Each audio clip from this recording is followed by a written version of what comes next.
About a few minutes to 7 a.m., Andrew and Nathaniel drove Aria to Evergreen Memorial Hospital for her interview. "Go get 'em," Nathaniel whispered against her ear as Andrew pulled up in front of the imposing building. It was exactly 7 a.m., and she still had an hour to spare.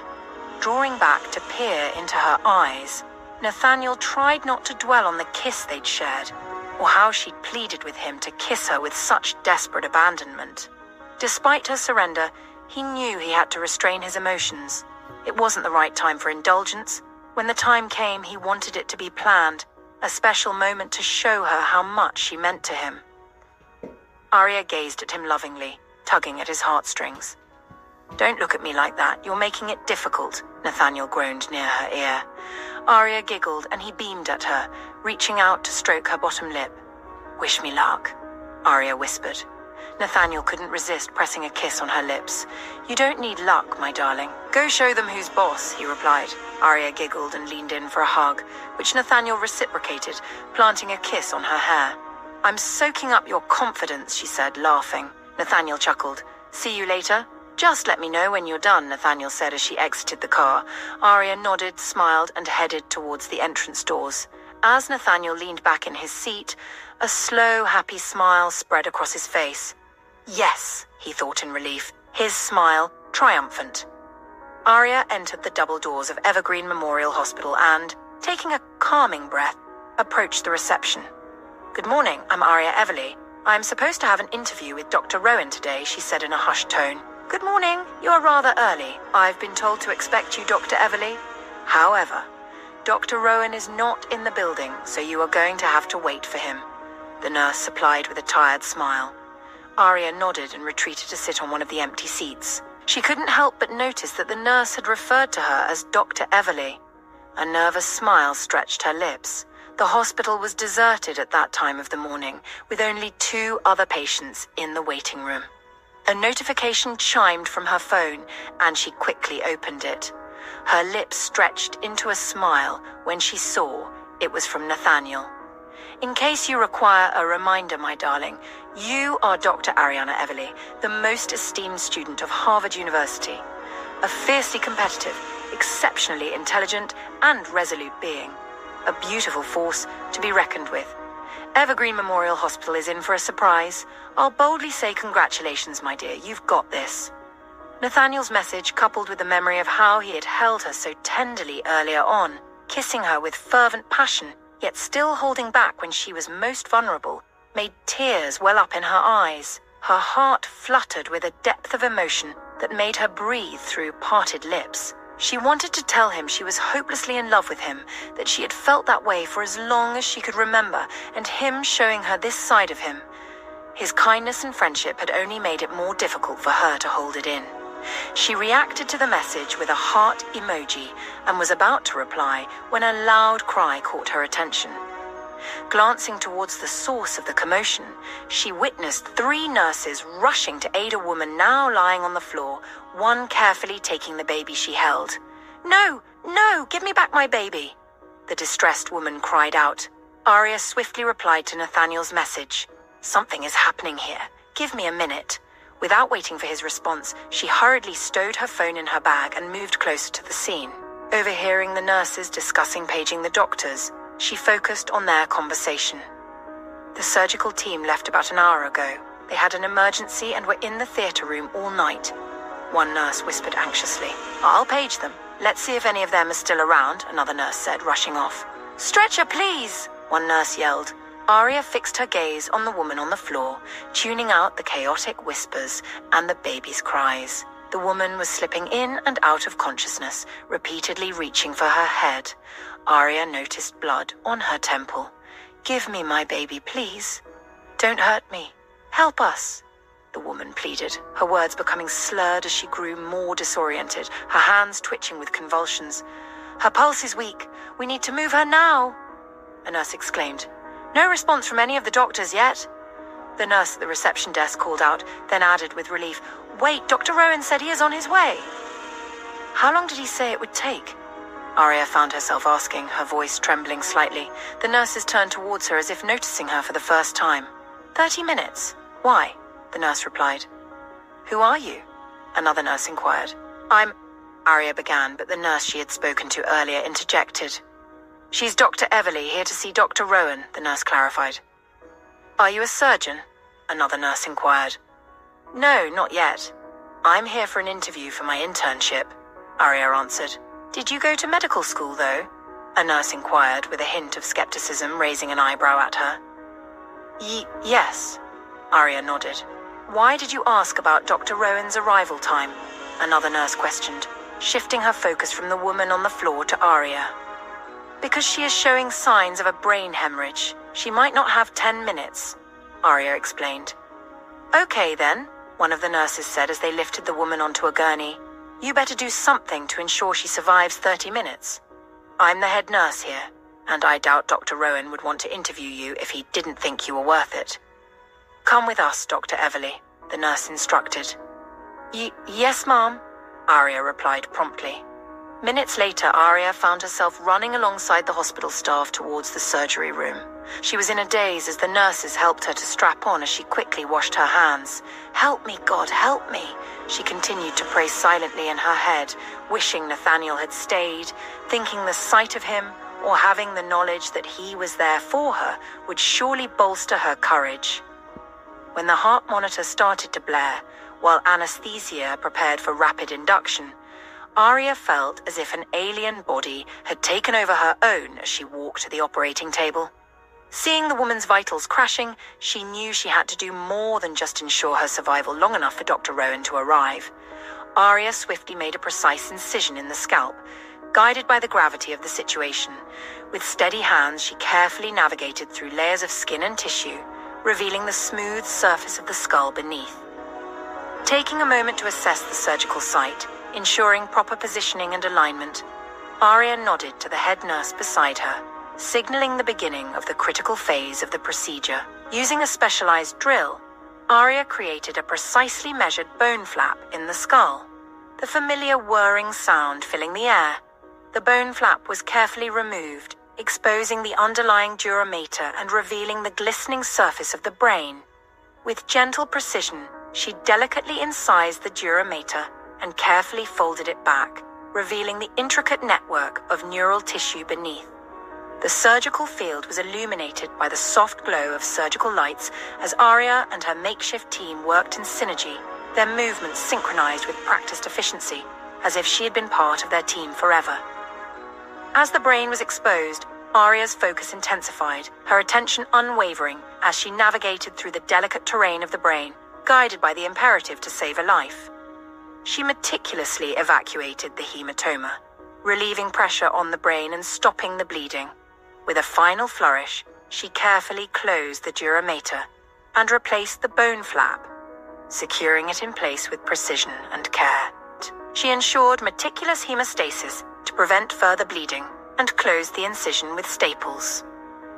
After completing the craniotomy, Aria took a moment to survey her handiwork, her eyes darting about to note the vital signs, her heart filled with a profound sense of gratitude and relief. But then, the realization hit her hard. She had just performed major surgery on a living human being, not a doll or a cadaver, but a freaking living person. Swallowing hard, she stepped back. Well done, Dr. Everly, the head nurse praised, unaware of the turmoil raging inside Aria. She nodded in acknowledgement, turned and walked out to the cleaning room. There, she quickly removed her surgical gown, washed her hands, and with her chest heaving and her entire body trembling, she stared back at herself in horror, contemplating what she had done. What if something had gone wrong with no experienced doctor there to guide her? What if the woman had died under her care? What if her hand had shaken, and she had mistakenly nicked the wrong place? A wide range of what-ifs assailed her. She backed up against a corner wall and slowly lowered herself to the floor, wrapping her arms around herself, staying there in utter shock. She once again yearned for Nathaniel's comforting presence. It was in that state that Dr. Rowan found her. I saw her walk in here. Aria, still huddled up in a corner, heard a voice say just outside the door. Aria heard footsteps and the door opening and felt eyes on her. Gingerly, she raised her tear-stained face to peer back at the renowned Dr. Rowan, who had been her role model alongside her father since she began following medical news, to acquaint herself with prominent figures. Dr. Rowan was a young, brilliant doctor worth emulating. Aria had wanted to be like him, to make such an impact as quickly as he had proven himself capable of. According to what she had read about him, Dr. Rowan had worked tirelessly to achieve his level of expertise, and she had wanted that too. Now, with just one error in judgment, she feared she might be losing out even before she had truly begun. "Well, this wasn't the way I imagined we would be meeting," Dr. Rowan started to say in a deep, husky tone, and to Aria's dismay, he also sat beside her on the floor. Panic surged, and she quickly sat up. The patient was showing signs of increased intracranial pressure, indicating a risk of brain herniation. Her brain tissue could have been forced out of its normal position through openings in the skull, leading to compression of vital brain structures, irreversible brain damage, coma, or death. "I had to do something, Dr. Rowan. I'm sorry," Aria said in a rush. "You didn't obtain informed consent. You didn't request a CT scan to establish your diagnosis." Dr. Rowan responded, listing all the protocols Aria had skipped. "It was an emergency, Dr. Rowan. There was no time to obtain formal documentation designating a legal surrogate," Aria explained. But she was cut short as Dr. Rowan continued to speak as if she hadn't. "Yes, you skipped all established protocols and guidelines, but you made decisions in the patient's best interest. You prioritized the preservation of life and the immediate medical needs of the patient. That's all I'm taking out of this," Dr. Rowan said, getting up and walking away towards the exit. Aria quickly rose to her feet, her heart palpitating, unsure of Dr. Rowan's decision, whether he was going to ask her to leave or call the authorities on her. "You are to provide post-operative care, including pain management, neurological assessments, and monitoring for signs of complications for your patient, Dr. Everly, and ensure she's out of danger before leaving the building. I expect you to start work at the beginning of next month when your internship begins," Dr. Rowan said over his shoulder. He paused when Aria gasped and looked back. "When I saw your record, I knew you would be outstanding. Thank you for not embarrassing me and for saving our patient," he added. Aria nodded. "Thank you, Dr. Rowan. I will not let you down," she said in a hoarse tone. He scoffed and walked out. "I hope you don't intend to hide there all day. Your patient is waiting to be transferred to the intensive care unit," Dr. Rowan said, though his voice was muffled by the closed door. Aria heard him loud and clear. "Yes, Dr. Rowan," she replied. Still in an emotional state, she wasn't given the chance to collect herself. Holding in all her emotional roller coaster, she rushed out. "Dr. Everly?" A nurse called her attention a few hours later. She was in the room assigned to the patient, sitting in one corner, even though she had checked and rechecked that the patient was doing fine. Still, she was scared to let her out of her sight. "Dr. Rowan said you can go home. The patient is doing great," the nurse said in a soothing tone. Aria recognized her as one of the nurses who had been there earlier in the day when the patient came in. "Thank you," Aria replied. "I'm Betty Adams. Welcome to the team," the nurse said. Aria nodded, managing a smile as tears welled in her eyes. "Thank you," she replied, grabbed her bag and headed towards the exit door. "How is her baby?" Aria asked, pausing in the doorway to look at the nurse. The nurse smiled warmly. "He's in the nursery. Luckily, his mum softened the fall. He had no injuries, but boy, was he hungry," Nurse Betty Adams quipped. Aria smiled, nodding, and then asked, "What's her story?" She gestured to the unconscious woman on the hospital bed. "Domestic abuse." "I suppose we'll know more when she wakes up, thanks to you," Nurse Betty Adams explained. "So she isn't safe?" "She's going to need a support system when she wakes up," Aria replied, concern evident in her voice. "Dr. Rowan had her husband picked up. I suppose she's safe for now. No other family members have come forward yet. Everything is riding on when she wakes up. Don't worry, Dr. Everly. Dr. Rowan has a way of handling these situations. She made the right choice of coming here," Nurse Betty Adams said reassuringly. Aria nodded in acknowledgement. "Thank you," she said quietly, before heading out of the building.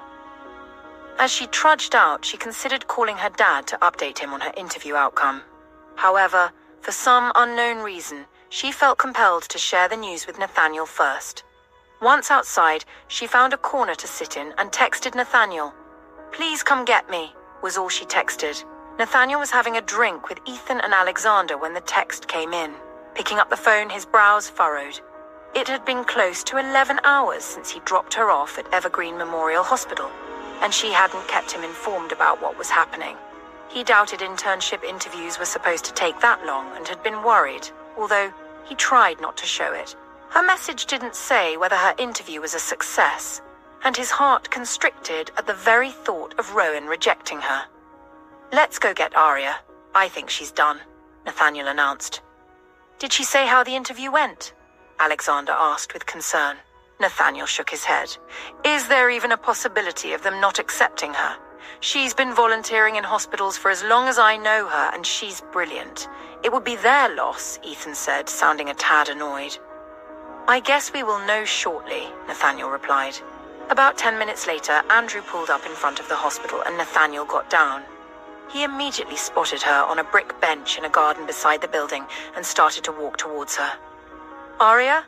Nathaniel called, worried at how she sat there with her knees up against her chest and her arms wrapped around them. Aria shot him a glance, stood up, and rushed towards him.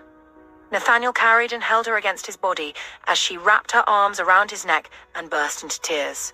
Nathaniel's heart sank. "What happened, baby? Tell me," he rasped, smoothing his hand up and down her back in a comforting sweep as he went to sit on the stone bench, still holding her tightly in his arms. "Tell me they were not dumb enough to reject you," Nathaniel probed in a low, soothing tone. Aria shook her head. "No, they accepted me," Aria said in a quiet tone. Nathaniel's heart surged with pride.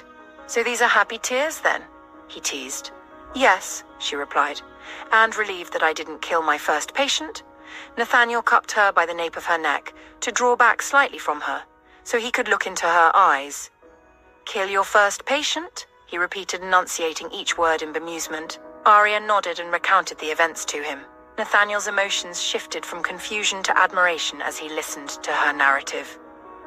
"You are phenomenal. Do you know that?" he rasped. More tears fell from Aria's eyes. "You are going to be a force to reckon with. I know it, baby, and I'm glad I'm not the only one who could see that. Don't you ever dare doubt yourself again. We all believe in you, darling," Nathaniel said, making Aria more emotional. She cupped his jaw and gave him a brief kiss, making Nathaniel's hold tighten against her. "Do you know who I wanted to share the news with first?" she whispered with feeling as she drew back to look into his eyes. Tell me," Nathaniel rasped. "You! Not my dad, you, Nathan. Even in there when I was so scared and freaking out, I wished you were there to give me courage," she said in a voice barely above a whisper, framing his face, gently caressing his skin as she pressed her forehead against his. "Nathan, it hurts to see you with Samantha Johnson. It hurts to see you with Agatha McCarthy. It hurts to see you with all those girls, and I have felt that way ever since I saw you in year 1 at Harvard, but I churned it into resentment because I couldn't quite understand it," Aria said with the depth of emotion that disarmed Nathaniel. He gently caressed her cheek with his left hand, his thumb tracing over her soft, smooth skin, feeling liberated from his emotional barriers by her words. "This morning when you kissed me and held me in your arms, I felt content, like I was where I belong. In your arms, Nathaniel Hawthorne. I'm in love with you," she said in a shaky whisper. Nathaniel's heart soared with elation at her declaration. He pulled her in for a kiss before resting his forehead against hers, breathing hard. He chuckled. "You can't imagine how much I've longed to hear those words from you, my darling. You've entered my life and shattered all my rules, leaving me feeling helpless, ignorant, utterly clueless, and defenseless. You didn't even have to do anything. Just a dismissive look from you would send my world into turmoil. Your smile, your approval, I've craved them knowing I was hopelessly lost. I love you, Aria Everly. I love you with such intensity it frightens me," he confessed, taking her trembling hand and placing it over his heart. "I am yours." "Completely yours," he whispered, overcome with emotion. "As I am yours," Aria replied. Nathaniel pulled her into another kiss, but this time it wasn't brief. "What now?" Nathaniel rasped, his breath shaky as he paused to take a breath. I have a month free before I resume work, Aria replied in a shaky voice, clinging to him, feeling utterly vulnerable. Spend it with me. Explore the world's wonders with me, Ariana. Let's travel together, discover the most exquisite destinations. Just you and me. Say yes, my love, Nathaniel urged in a passionate whisper. Yes, Aria whispered, offering him her lips once again. As they rose to walk to the car, Aria inquired, Who did you come with? Ethan and Alexander. Anna has some errands to run before we head back to school, Nathaniel supplied. Aria gave him a sidelong glance and queried, And Samantha? Nathaniel sensed her scrutinizing gaze and looked at her. She won't be traveling back with us. She left earlier today, he revealed. He chose not to mention that he had returned to the Morris Hotel after dropping Aria off, ensuring Samantha understood he was now with Aria and providing her with enough money to return to school comfortably. Aria held his gaze for a moment longer. I am yours, Nathaniel declared, causing her heart to swell with emotion. And I love you, Aria whispered in reply. Present time. I'm not going to ask again, Ariana, Nathaniel's voice interrupted her thoughts. Aria blinked, locking eyes with him. There had been moments when she had fantasized about him asking this very question, but she had always dismissed it as an improbable dream. Yet she never imagined it would come up in such a confrontational way. Feeling overwhelmed, she unconsciously moved closer until their bodies were touching. With tear-filled eyes, she whispered, I'm sorry, I just pictured this differently. Nathaniel felt a surge of profound pain coursing through him. He had also envisioned this moment differently, but she had shattered that dream years ago. He struggled to find something cruel and cutting to say to her, wanting her to feel the same hurt he was experiencing. She had punished him more than he deserved, taking away their love and then their sons. He couldn't predict if his heart would ever find healing in the future, but for now, he was raw with pain.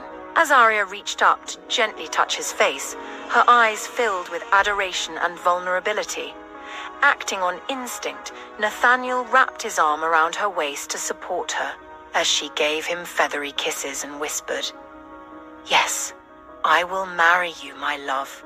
Nathaniel's heart quivered at the impact of her words, desperate to claim her lips, yearning to close his eyes and surrender to the feeling she always stirred in him. Yet he grew more upset, frustrated by her ability to sway him once again, weakening his resolve. He promptly released her and stepped back, turning away. His voice was cold and distant as he instructed, Be a dear and call Tom in. Thanks. Aria's heart ached at his withdrawal, watching as he picked up the photo album she dropped earlier to skip through the pictures. She wiped away her tears and opened the door. Tom Hill was pacing anxiously outside, unable to anticipate Nathaniel's next move. He hoped Dr. Everly would keep calm and be able to manage Nathaniel's mood. When the door opened, he paused, holding his breath. Mr. Hill? Aria called softly. Their eyes met in silent communication as she stood by the door. Nathan wants to see you, she added, and averted her gaze. Tom entered cautiously, closing the door behind him. Nathaniel was now seated on the hospital bed, while Aria remained by the door. Judging by the tense atmosphere, Tom suspected he wouldn't like what Nathaniel was about to say. How quickly can you arrange a marriage license for Dr. Everly and me? Nathaniel inquired. Tom Hill's heart lurched against the wall of his chest. A marriage license? He echoed in utter shock. Yes, Nathaniel confirmed, burying his face in his hands, feeling emotionally drained. Tom Hill stole a quick glance at Aria, noting her downward gaze and her arms wrapped tightly around her middle. Returning his focus to Nathaniel, he studied him quietly, noting his somber mood. I apologize, but I must ask. You've just requested a marriage license, yet the atmosphere here feels like someone has just died. Could you shed some light on this and enlighten my ignorance? Tom Hill queried. Nathaniel looked up, his tired and vulnerable appearance evident.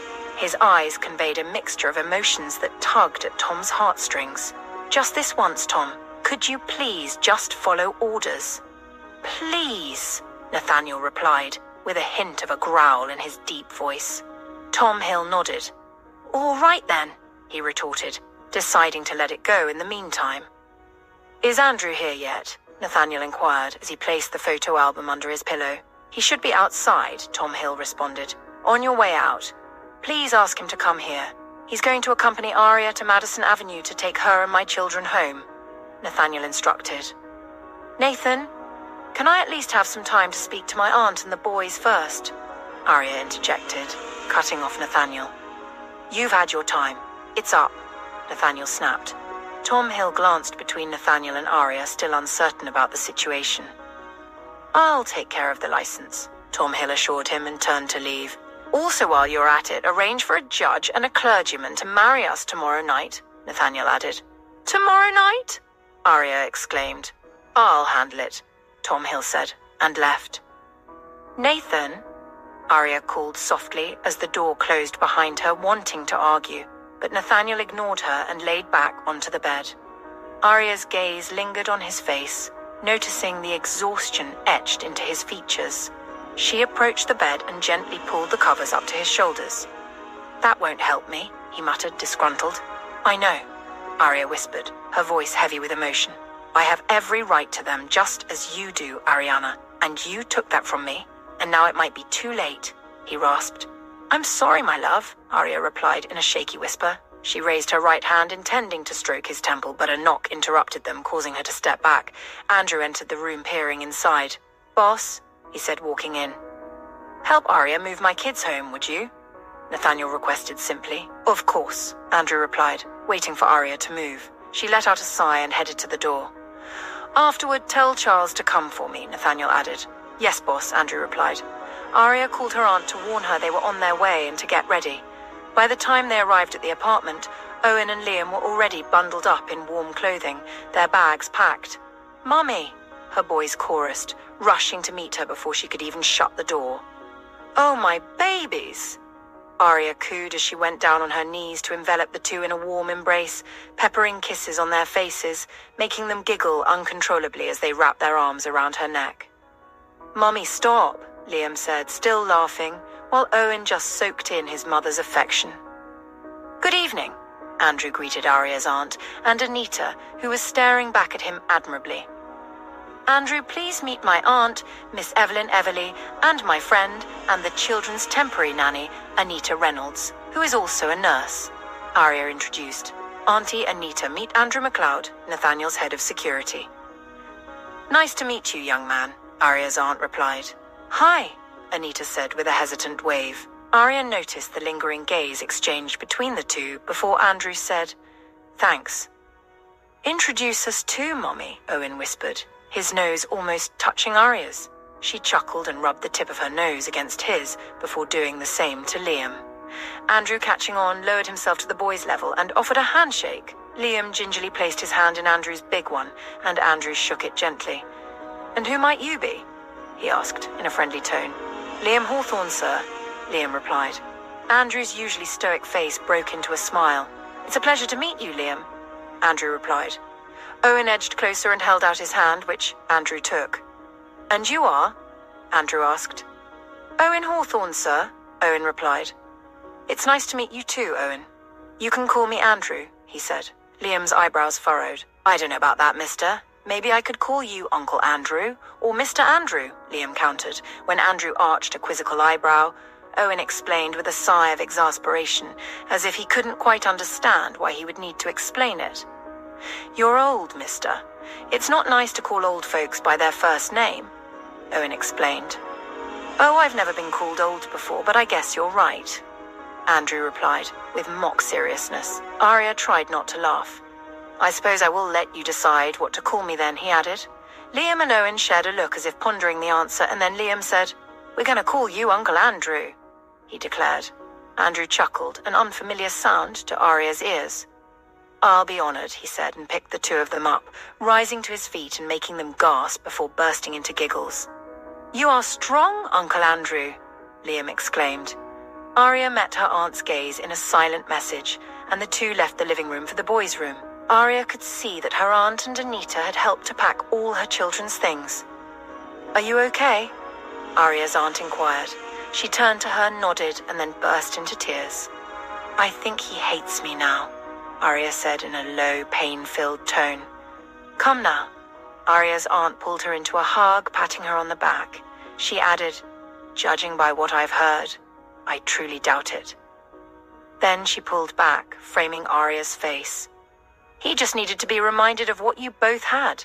Use every chance you get to remind him.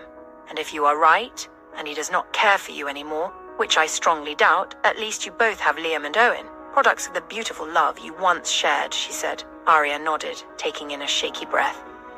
"What's your plan for this place?" her aunt asked. "I intend to keep it. I think I'm going to need a breather now and then," she replied, remembering Nathaniel's cold withdrawal. "Okay then, would you like me to come with you to Nathaniel's house or go back home?" her aunt asked. "What? I want you with us," Aria quickly replied. "Unless you'd rather." She began to speak with a hint of sadness, but her aunt dismissed the rest of her words. "I'll come and stay for as long as you want me to," she replied. Aria beamed and hugged her tightly, pressing the side of her face to hers. "Thank you, Auntie," she muttered. "Now we have to tell those little geniuses of yours." "'Cause nothing gets past them," her aunt said as they drew apart. "Oh, it's going to be easy, actually. They know Nathaniel Hawthorne is their dad," Aria replied with a sheepish smile. "They know already?" the older woman asked, surprised. "Yes," she replied, nodding. "After watching a family movie some time back, Liam grew curious about their father. So, I decided to show them some old pictures, and it turns out they had stumbled upon his picture in my closet before. They immediately guessed it must be him, as it was a picture of us." "Well, kissing," she explained with a chuckle, her aunt joining in. "I can just imagine," her aunt said. "Yeah, Owen told me to make sure to brush my mouth before I kiss him again because he doesn't want germs," she quipped, making her aunt laugh. "His absence from their lives was a little hard to explain, but I was able to distract them." "I still don't know how to explain that," Aria added with a hint of regret. "Don't worry, everything will fall naturally into place. You've done the right thing by letting them know him," her aunt reassured her. Thankfully, Andrew was able to divert the boys' attention from why they were moving again, and turned it into some kind of adventure with Anita's help. There was no time to fully explain why they were moving in with Nathaniel Hawthorne to Anita, but she promised to give her the details later. Aria was surprised at how fast Nathaniel had prepared for the boys' arrival. Upon arriving at the house, she could see that the adjoining room she previously occupied had been turned into the boys' room. The single bed was gone, replaced by 2 beds. The quick transformation was awe-inspiring, but then when you have money, there was little you couldn't achieve. The furniture was top-notch, and each side of the room was completely themed differently to exhibit individualism. It was endearing. However, when she found out that her things had been taken to Nathaniel's room, she grew apprehensive. Yes, they were to be married, but Nathaniel didn't show any signs that their marriage was going to include intimacy, and she didn't know exactly what to think or feel. Nathaniel arrived at the house around 6 p.m. He wanted to be home before the children went to bed. Although he didn't know their bedtime routine precisely, he assumed it must be early. Not wanting to miss another moment with them, he had asked Dr. Williams to let him go. Williams seemed hesitant to allow him to leave, concerned about his well-being. But Nathaniel assured him he would be fine, especially with Aria by his side. Reluctantly, the older man agreed, but mentioned he would visit Nathaniel first thing in the morning to discuss the way forward with Dr. Everly. Nathaniel had no choice but to agree. As he exited the jeep and climbed the porch stairs with Charles by his side, he could hear a boy's voice shout, "Uncle Andrew, carry me too." And then Andrew's familiar voice replied, "Remember, little ones, I am old." A chorus of giggles rang out. Nathaniel's heart constricted, and he paused his strides to take a shaky breath. "Congratulations, boss," Charles said from beside him. Nathaniel glanced at him and nodded. Although Charles and Andrew held the title of his bodyguard, Nathaniel knew they were also his friends. They had been there for him almost all his life, silent observers of his ups and downs. Charles's greetings, coupled with the softened gaze, made him even more emotional. "Andrew said they're quite a handful," Charles added. "I can't wait to meet them," he continued. "Me too, Charles. I can't wait to meet them too." "Thank you," Nathaniel rasped, reverting his gaze to the double doors as he continued up the stairs. Andrew was carrying the 2 boys over his shoulders when they entered the lobby. The expression on his face was invaluable. Nathaniel had never seen Andrew so affectionate before. His eyes settled on his sons, his heart picking up speed with the onslaught of emotions, love, fear, and pain. Fear that they might not like or accept him, and pain that he would need to introduce himself to them as their father. But then he heard one of the boys gasp upon seeing him, and the other whispered, "Daddy?" Nathaniel's heart almost stopped as he looked from one to the other, realizing they knew who he was. Andrew put them down, and Nathaniel watched as the two started to run towards him. He took a shaky breath as he lowered to his knees. The two stopped a few feet from him, watching him as if seeking permission. "Hey there. Can I have a big hug from my two special boys?" Nathaniel rasped, opening his arms. The two ran the rest of the way, and Nathaniel felt rather than see them rush into his embrace. His eyes were blurred with tears as he enveloped the two in a hug, holding them tight. "Welcome home, sons," Nathaniel breathed with emotion. A few minutes earlier, Mrs. Jonas had sent a kitchen staff member to announce that dinner was ready. Andrew, whom the boys had been shadowing since they arrived at the house, offered to lead them ahead. Behind him, Anita wiggled her eyebrows and cleared her throat, also volunteering to join. Aria stifled a chuckle behind her hand. Nathaniel instructed that Aria's aunt and Anita be given guest rooms within the building. Aria discovered that their assigned rooms were a floor below theirs. After helping her aunt settle in, the two were just leaving the room when Anita rushed back, stopping by the doorframe. "Aria, you've got to see this!" Anita exclaimed breathlessly. Panicked, Aria followed her, rushing down the wide hallway to the grand staircase landing, stopping by the guardrails to peer down. "What a secret to keep, Aria Everly!" Anita exclaimed, leaning close to her ear. "Nathaniel Hawthorne is the boy's father. Do you have any idea how many malicious whispers I could have shut down with that news back home in Alaska? Girl, Nathaniel Hawthorne is Liam and Owen's father. You're such a buzzkill," Anita said with mock seriousness through gritted teeth, feigning anger. "I'm sorry," Aria whispered back, her lips pressed together in a semblance of a smile. She was all too aware of the malicious whispers Anita was referring to. Some of her peers at Sylvan Ridge hadn't been kind upon discovering she was pregnant and unwed. For some reason, they labeled her a hypocritical goody-two-shoes who had been exposed. Aria couldn't quite understand why or how they had formed that impression of her. After her mother's death, she had been too focused on reconnecting with her father, and her volunteer work and school obligations had consumed most of her time. She had been more focused on her goals than on indulging in typical teenage experiences. Ethan had been an exception, and Aria often wondered why he hadn't been as judgmental as the others. Perhaps like her, Ethan had little time to be carefree, as he was busy helping his mother make ends meet and pay their bills. Ethan leaving the country around the time her father died was bittersweet. While she would have appreciated having a friend who knew Nathaniel and could intervene, she later realized she was relieved he wasn't aware of her situation. She imagined he would have pressured Nathaniel to return for her and her sons, and coercing Nathaniel Hawthorne was a pit of shame she wasn't ready to climb into at the time. Observing her boys rush to meet their father, witnessing the emotional impact it had on him, Aria left Anita's side and descended the stairs to kneel beside the trio. She tenderly brushed back her son's hair and wiped Nathaniel's tears.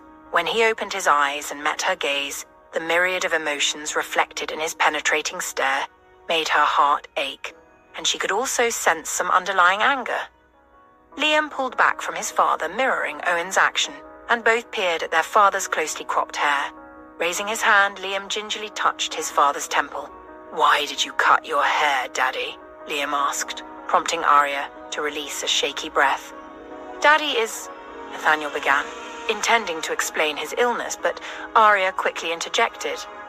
"Daddy had a mishap at the barber's. It's growing back, though," she replied, her voice laden with emotion. "You should let Mommy cut your hair, Daddy. She cuts ours, and it's cool. See?" Liam suggested, tilting his head for Nathaniel's inspection. "Okay, I'll be sure to consider the advice, especially since you two have such beautiful hair," Nathaniel replied with a smile, glancing from one face to the other. "We made Mummy keep our hair like yours in the picture," Owen added. "Pictures?" Nathaniel repeated, mentally noting the identical features of his sons, trying to discern how to tell them apart without revealing his struggle. "Yeah, the pictures of you and Mommy," Liam clarified. "Yeah, the pictures. I hope you're not going to kiss again," Owen interjected, screwing up his face and shooting a disapproving glare from his mother to his father. Andrew coughed behind Nathaniel, attempting to stifle a laugh, but Charles and the other bodyguards were less subtle. Nathaniel's and Aria's gazes met and locked, and he saw her flushed face filled with embarrassment. "Owen!"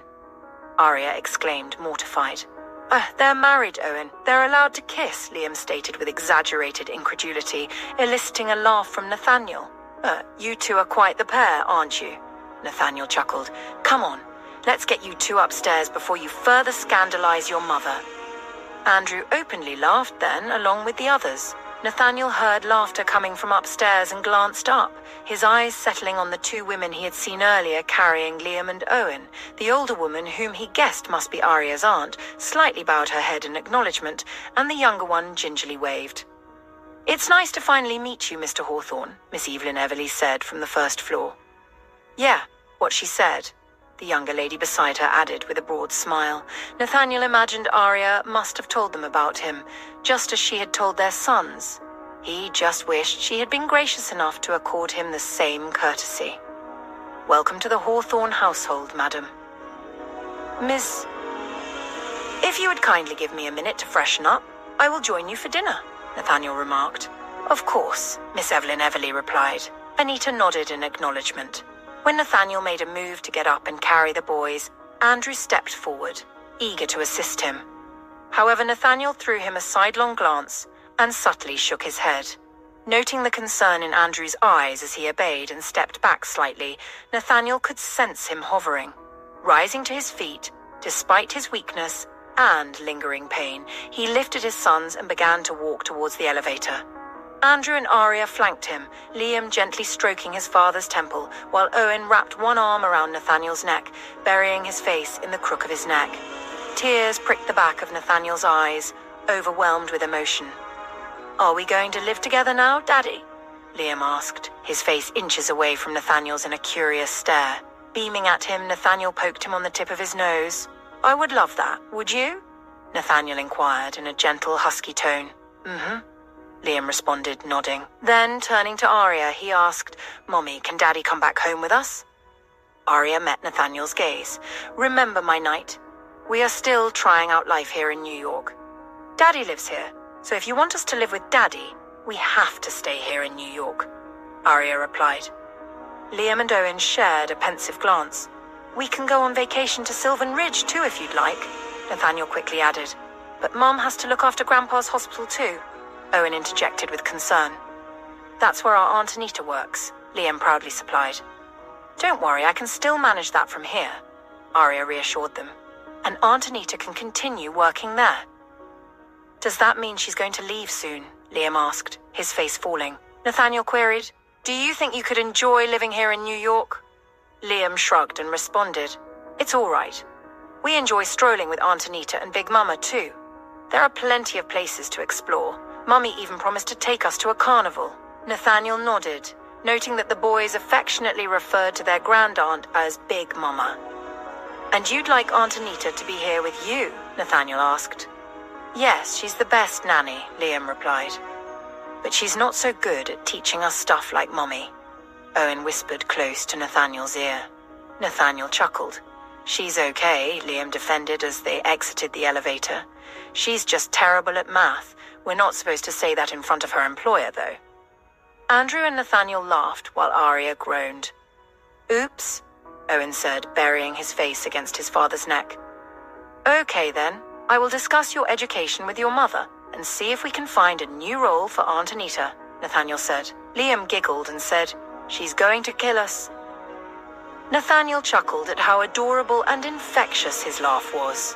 He marveled at how seamlessly they were integrating him into their lives, as if he had just returned from a work vacation and slipped back into a fatherly role with little awkwardness. He realized Aria must have done or said something to make it so, and he wondered about the pictures the boys had found. "Not on my watch," Andrew said from Nathaniel's back, eliciting giggles from the boys. Nathaniel threw him a grateful smile. Upon reaching the doorway of his room, he lowered the boys to the floor and they dashed ahead, running through the adjoining door from their father's room to the connected one that was now theirs, their laughter filling the air. Andrew trailed after them, leaving Aria alone with Nathaniel. An awkward silence ensued as he made his way to his bed and perched on the mattress, starting to remove his shirt.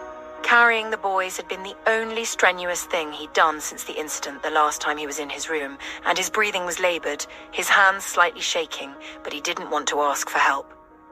Aria watched him with aching concern, trying to contain the urge to ignore his stubborn resolve to hold on to his dignity. After he had struggled for about 2 minutes to unbutton one button, she knelt between his legs, not meeting his gaze, and deftly took over, unbuttoning his shirt and helping him remove it. "Are you going to bathe me next?" he rasped as she tugged at his trousers, assisting him in pulling them off. "I'm still your caregiver, remember?" she replied in a quiet tone. He scoffed, got up, and disappeared into the bathroom. "Where is Daddy?" Liam asked, peering into the room a moment after Nathaniel entered the bathroom. "He's getting ready for dinner, love," Aria automatically replied, then met Andrew's gaze, and he immediately said, "Come, you two. Let's go find your Aunt Anita and give Daddy a minute to change." Aria nodded gratefully. "But we want Daddy," Liam said. "I promise he will join us soon," Andrew replied as he whisked the boys away. Nathaniel, listening to the exchange in the bathroom, shut his eyes as the pain in his bones started spreading throughout his body, accompanied by a chilling sensation causing him to tremble with pain and cold. Aria, standing by the doorway, listened for movement in the bathroom, but hearing none, called out, "Nathan?" No response came. Opening the door, she saw him on the double-seater couch in the bathroom, rocking back and forth. She hurried to get his medication and returned with a bottle of water. Kneeling in front of him, she grabbed his jaw, dropped the tablets on his tongue, and made him drink some water to swallow them. Then she hurried away to get blankets and draped one over his naked form. "I can't let them see me like this," he rasped. "It won't matter, Nathan," Aria replied with feeling. "I can't miss dinner with them and your aunt and friend," Nathaniel insisted. "My aunt and Anita would understand if you missed dinner with them. However, we can have dinner here in your room with the boys, just us. Just us. Your family, Nathan," Aria said with emotion, tears dropping from her eyes as she continued to rub his shoulders, trying to keep him warm as best as she could. Nathaniel gave her a keen scrutiny, noting her emotional state and not missing how she reminded him that he, now, had a family. "What pictures were the boys referring to earlier?" Nathaniel asked, trying to divert his attention from his desire to draw her close against his bare chest. "The ones Anna took of us during our trip to Venice on your yacht," Aria provided. A smile played at the corners of Nathaniel's lips as he watched her, avoiding his gaze. "Ah, the one where we were tangled up on the lounge, kissing," he teased, gently lifting her chin to meet his eyes. Aria nodded. "So that's what prompted you to confess and tell them who I was," Nathaniel mused.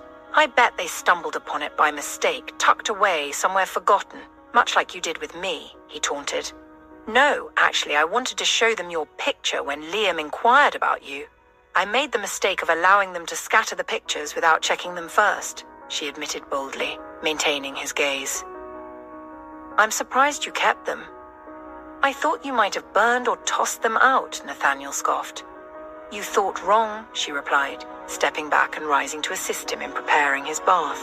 Meanwhile, Tom Hill had just returned from securing a marriage license for Nathaniel and Dr. Everly. He still couldn't tell the reason behind Nathaniel's sudden change of heart or how Dr. Everly had orchestrated it. Nevertheless, he felt a sense of relief knowing that Nathaniel marrying Dr. Everly meant they could finally rid themselves of the Davies. He smiled to himself at the thought of Julia Davies finding out that she'd lost out. Despite his glee, a shiver passed through him. He knew the woman would not go quietly and intended to tell Andrew to be extra vigilant, knowing how far they could go to get even, judging by the way they'd tried to silence him. Upon entering the foyer, he saw Liam and Owen with the woman they called Aunt Anita coming down the stairs with Andrew. A happy smile spread across his face. Liam was the first to notice him, followed by Owen. The two stopped in their tracks, gasping at him before they chorused, "The runaway man!" Pointing at him, they rushed down the stairs as fast as their little feet could carry them. "Mr. Hill!" Liam exclaimed. Tom Hill chuckled, glad that the little one still remembered his name. "How come you are here?" Owen asked. "So then you know our mummy and daddy?" Liam interjected. Judging by their reaction, Tom Hill guessed that they must not have told their mum yet that they knew him. Going down on his knees, he offered the two a handshake and then said, "It's a pleasure to meet you two gentlemen again, and yes, I know your mum and dad. Your dad and I are almost like family. You can call me Grandpa Hill," Tom Hill said as the children accepted his handshake. Andrew and Anita joined the three, and Andrew quickly introduced Tom Hill to Anita. "Oh my, so you are the one the boys were talking to the other day. But how come? Were you spying on us?" Anita asked with a hint of suspicion. Tom Hill chuckled and said, "I'm afraid it was pure coincidence." "I was equally shocked to see Nathaniel's clones with the same last name," Tom Hill supplied. "Aunt Anita made us swear not to tell Mommy we were outside," Owen said. Andrew burst out laughing when Anita facepalmed and groaned loudly. "Interesting coincidence. I was wondering if we could make a similar agreement, except it's going to be a gentlemanly agreement to keep our prior meeting amongst ourselves," Tom Hill said, producing dollar bills. Owen furrowed his brows and folded his arms across his chest. "Are you trying to bribe us, mister?" he inquired, lifting his eyebrow in a manner so much like Nathaniel that both Tom Hill and Andrew burst into laughter. Aria paced outside the bathroom door, anxiously waiting for Nathaniel to be done. Her mind cooked up scenarios about what could go wrong with him alone in there. None of it pleasant. The realization that by this time tomorrow evening she would be Nathaniel's wife weighed heavily on Aria. While she was happy they would be a couple, there was an underlying unease. Nathaniel was being forced into marriage because of their children, not out of genuine desire. His words echoed in her mind, mingling with Julia Davis's claims and Tom Hill's subtle insinuations. She was so lost in thought that when Nathaniel emerged from the bathroom, she had to blink twice to break free. Her eyes settled on his back, noting the familiar tattoo as his skin glistened with droplets of water, causing her breathing to quicken. "Much as I don't mind having you stand there and turn me on with your eyes, we also have people waiting to eat with us, Aria." "Go get ready," Nathaniel said, snapping her out of her reverie. She rolled her eyes in denial at his arrogant claim and headed towards the adjoining door. "I see you're feeling better. Didn't we agree to eat up here?" Aria retorted over her shoulder. "I want to meet your aunt," he replied firmly, then added, "Where are you going?" Aria blinked, realizing this was her room now too. Damn it, she thought, trying not to appear flustered. Changing course, she headed to the walk-in closet with unhurried steps. However, once inside, she quickly undressed, locked the doors leading to the bathroom, and took a quick shower. As she searched for a simple dinner dress, she wondered if she would be expected to dress up for dinner from now on. A thought she didn't relish. When she emerged from the closet, Nathaniel was just finishing putting on his shirt, wearing a plain white shirt over black tailored pants. The first few buttons of his shirt were left undone, and he left his hair uncovered, giving him the appearance of a military cadet in dinnerwear, yet undeniably charming. "You are staring again?" Nathaniel remarked. "I'm just checking if you need help," she said defensively, the slight quiver in her voice betraying her claim. "Of course," Nathaniel replied, discreetly admiring how the simple cream dress she wore outlined her lovely figure, with her wet hair curled atop her head and a few strands cascading down her nape. She wore no makeup, yet she was the sexiest woman he had ever seen, her pinkish glistening lips making him swallow hard. He couldn't help but compare her to Julia Davies, furrowing his eyebrows in a frown as he wondered if he had ever seen Julia without makeup. It had never occurred to him before, and he pondered why. "I'm ready," Aria announced, breaking his reverie. He nodded and gestured to the door, and together they walked out of the room to the elevator.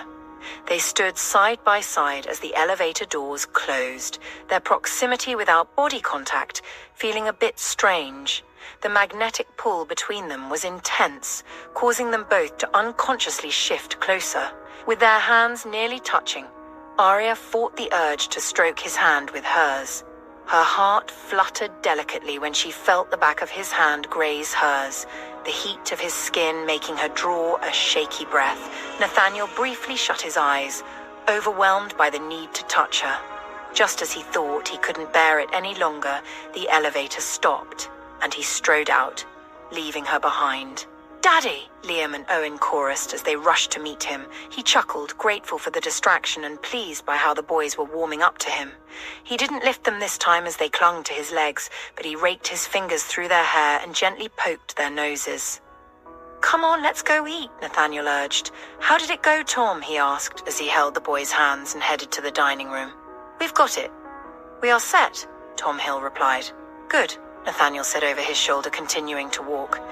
"Good evening, Dr. Everly," Tom Hill greeted, his eyes settling on Aria. She nodded, averting her gaze, and replied, "Evening, Mr. Hill." Her voice was low and withdrawn, not like her usual self, and Tom Hill sighed, hoping Aria would warm up to him again. Anita and Aria's aunt joined them in the dining room. The boys insisted on sitting next to their mommy and daddy, and the staff quickly arranged the chairs, so Liam and Owen were seated on each side of Nathaniel.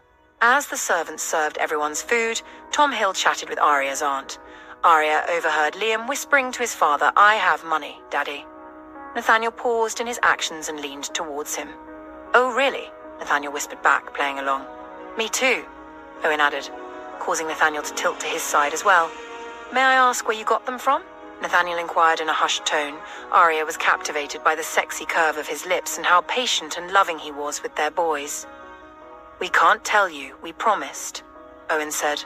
"A gentleman's promise," Liam stressed. Nathaniel cleared his throat to cover up a laugh, and Aria didn't miss the flick of his eyes in Tom Hill's direction before he nodded and replied to the boys, "We will discuss the terms of your silence later. Perhaps we could come to an agreement," Nathaniel whispered. The boys happily nodded, and Aria couldn't stop smiling at the trio. Her focus was more on the picture they posed, rather than why her boys had $100 bills. "How are you coping with moving to the city, Miss Everly?" Nathaniel suddenly asked, directing his gaze to meet the older woman's. "It's okay, we haven't been here long, so I haven't truly formed an opinion yet," the older woman replied, with a warm smile. "We will endeavor to ensure your stay is memorable, both for you and Miss Anita Reynolds. I appreciate the support you've extended to Aria and my boys, and I'm grateful for your presence here. I eagerly look forward to your role in joining Aria's hand with mine in marriage tomorrow, Miss Everly. And Miss Anita Reynolds, your friendship and willingness to leave your home for my family's sake are deeply appreciated," Nathaniel said. Silence ensued as both Aria's aunt and Anita stared at her in surprise, their unspoken words vivid in their eyes. Aria darted her eyes from them to the boys. "Of course it would be an honor," Aria's aunt replied in a somewhat daze.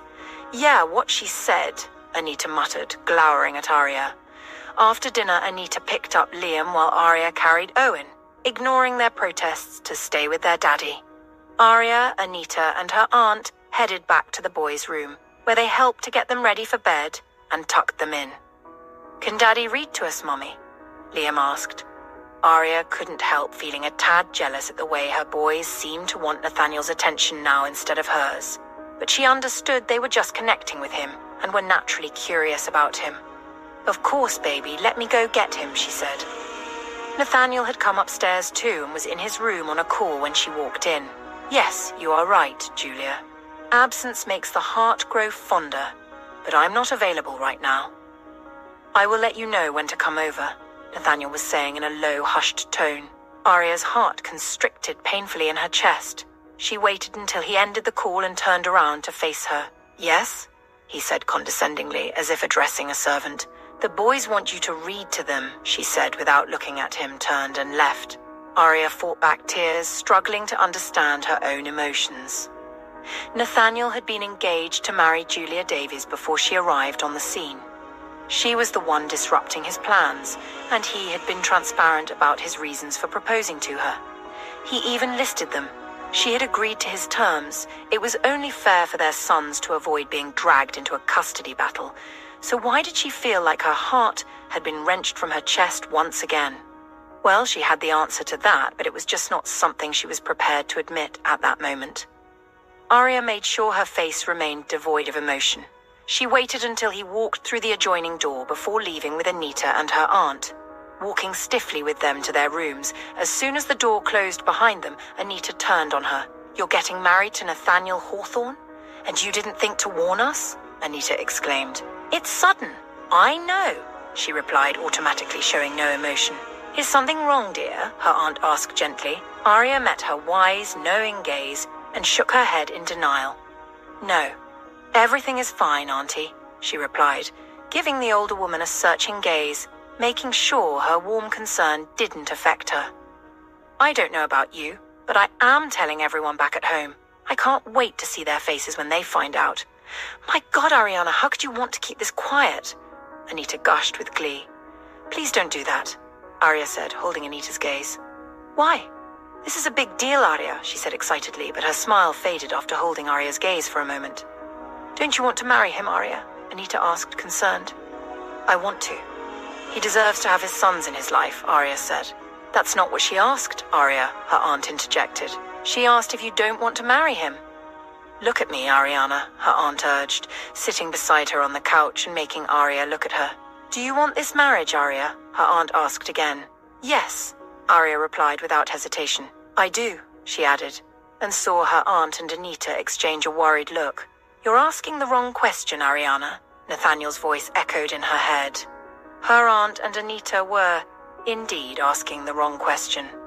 Yes, she did want to marry Nathaniel. The problem was she was certain she would die 1,000 times if he went back to Julia Davies, and she knew there would be no saving their love then. 'Cause she doubted she would ever forgive him if he cheated on her. "We have to leave the announcement to Nathaniel. He will decide when he wants it to be public knowledge. I just have to make sure we are there tomorrow night," she said. Anita and her aunt exchanged uncomfortable glances. "It's your wedding too, Aria," Anita reminded her with concern. Aria nodded. "I know," she whispered. Much later, when she returned to the boys' room, she found the adjoining door open, and the only light left on was the floor lamp across the children's beds. Liam and Owen were asleep. She kissed each of their foreheads, and then sat gingerly on a side couch. The tears came then. Her heart hurt so badly she couldn't fathom how she was going to survive the situation. "Do you intend to sit there all night?" Nathaniel's deep voice nudged her out of her gloomy thoughts. The room was shadowed, but Nathaniel could still see the silvery glint on her face. She looked so forlorn and lost, he wanted to cross the room, hold her to his body, and make her tell him what had made her feel that way. But then she said, "I'm considering it," in a cold, withdrawn tone, his heart constricted painfully.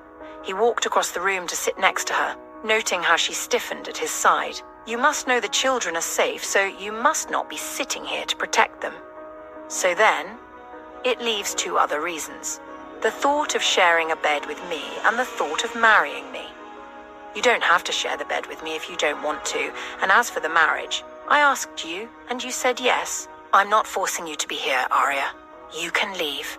Just know my sons stay here, he said in a cold, withdrawn tone, stood up, and left, just moments earlier following their dinner, when Aria, her aunt and friend, attempted to take the boys away. Nathaniel had felt an urge to intervene, unable to resist the boys' pleas to remain with him. Despite not being involved in their lives until now, he understood the importance of maintaining their bedtime routine and refrained from interfering.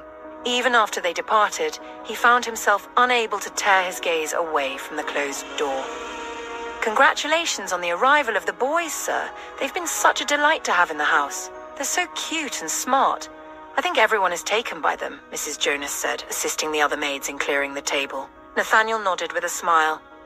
"Thank you, Mrs. Jonas," Nathaniel replied. "I suppose it goes without saying that Dr. Everly is now the lady of the house, and I would appreciate your cooperation with her," he added firmly. "Of course, sir," Mrs. Jonas promptly replied. Nathaniel raised his eyes to see Tom waiting for him by the door. He got up and walked past the older man with Tom, Andrew, and Charles automatically following him. Nathaniel led them to his study, and as soon as the door closed, he turned to Tom and spoke. "What arrangements have you made?" Tom cleared his throat before answering. "I have secured the license, booked the chapel venue, and Judge Theodore Grant prefers that you hold the ceremony first thing in the morning," Tom supplied. "What time?" Nathaniel prompted. 7 a.m. before the day starts. Tom supplied. I assume you informed him that I would appreciate his discretion, Nathaniel inquired. Of course. Although I don't understand your change of plan, but I understand you wouldn't want to handle Miss Davies's issue with kid gloves, Tom Hill supplied. Nathaniel nodded, maintaining eye contact with Tom Hill. Are you implying that the Davies were responsible for your accident, then? Nathaniel asked, scrutinizing Tom carefully. The older man sighed before pouring himself a drink, extending the gesture to Andrew and Charles as well. I have my suspicions, Tom Hill said cautiously. Andrew, look into it. Get someone to tail Julia and her father. Find out what they are up to. As crazy as this may sound, I need to keep her close. And yes, I have to handle this carefully. I don't want her going after Aria or my sons, Nathaniel said. The men nodded. When you say keep her close, what exactly does that mean? Tom Hill inquired, leveling a cold gaze at Nathaniel. I prefer she remains unaware of the situation here. I'd rather she stay uninformed about my sons or my marriage to Aria, Nathaniel explained. So, you're planning to manipulate her at the expense of your relationship with your new bride? Tom Hill scoffed. I'm trying to keep my family safe, Tom. Think what you must, but I am not making Aria or my boys a target, Nathaniel snapped. Tom Hill wished he could convey that they would remain targets regardless, but he couldn't bring himself to vocalize it. Nathaniel's alternative plan was likely to fail, which would only escalate his anger when he discovered that the Davies no longer held shares in his company. Julia wouldn't react lightly to losing everything to Dr. Everly. He envisioned her fury upon learning, particularly regarding Nathaniel's sons. I will let everyone know to keep their mouths shut, Andrew said. Thank you, man, Nathaniel replied. I suppose we are going to have an early start tomorrow then, he added. Yes, boss, Andrew and Charles chorused. Before they left, Nathaniel said, Do you want to tell me why you're bribing my sons, Tom? Charles and Andrew burst into loud laughter. Tom groaned. Back in his room, he noticed Julia's incoming call and answered it. If he were to proceed with his plan, he would need to act normal, just as he always did. Hello, Nathaniel said into the phone. You don't sound like you miss me at all. Is it fair to deny me access to you? You know, being away from you is killing me, Julia cooed over the phone. Nathaniel almost chuckled at the cat-and-mouse game she was playing. Hadn't she ever wondered about his level of intelligence to think he could be easily manipulated? You know what they say about absence making the heart grow fonder? I've missed you, my darling, she continued. Yes, you are right, Julia. Absence makes the heart grow fonder, but I'm not available right now. I will let you know when to come over, he replied. Promise? She cooed. I promise, he said, and ended the call, especially knowing Aria was there waiting. He didn't like that she'd overheard him talking to Julia, and what Tom had said gnawed at him. He dismissed the warning and turned to face Aria, wanting to know what she wanted, but his voice sounded curt and withdrawn, the result of feeling caught. The boys want you to read to them, she'd said, and walked away with stiff, regal strides. He'd hated how dismissive she sounded, but getting to read to the boys for the first time quickly erased the scene from his head. Lying on the bed now, he tried to ignore the image of Aria in the adjoining room, crammed up on that small couch meant for decoration in the boys' room. But it was hard. It was damn hard to ignore her tears, knowing he must have done something to make her cry. She had acted fine until... He sat up as it clicked in his head. She had acted perfectly fine, had accepted his proposal, calling him her love, so... Then he knew that wasn't it. He got up, peering into the boys' room, and saw her asleep on the small couch, curled up like a fetus. With determined strides, he went to carry her from the chair into their room, gingerly placing her on the mattress. What are you doing? She asked in a tired voice. Taking you to where you belong, he replied, disgruntled, and helped to remove her dress, leaving her in her underwear. Getting into bed with her, he pulled her close to his body. Aria wasn't quite sure how to react. She was shocked at his words and actions, and it took a minute before she started to relax on the bed. She stayed stiffly by his side until sleep claimed her. Then, unconscious, she turned in his arms and buried her face in the nook of his neck, with her body pressing against his, and sighed in contentment. Nathaniel let out a shaky sigh and gingerly wrapped his arms around her before shutting his eyes. Nathaniel's eyelids fluttered open as the alarm chimed by his bedside, and a frown creased his forehead at how remarkably well rested he felt. His unusual body temperature made him realize that Aria had resumed her old sleeping posture whenever they shared the same bed, eliciting a flutter in his heart as memories flooded back, their shared groans and her laughter echoing in his ears. He felt a semblance of normalcy with her body heat seeping through his skin, keeping him warm, a sensation he hadn't experienced in a while. The bone-chilling effects of his illness had become a familiar part of him. "Ariana," Nathaniel murmured, reluctant to leave the comfort of their posture, yet knowing they had to prepare for the day. Aria opened her eyes, blinking sleep away at the sound of her name.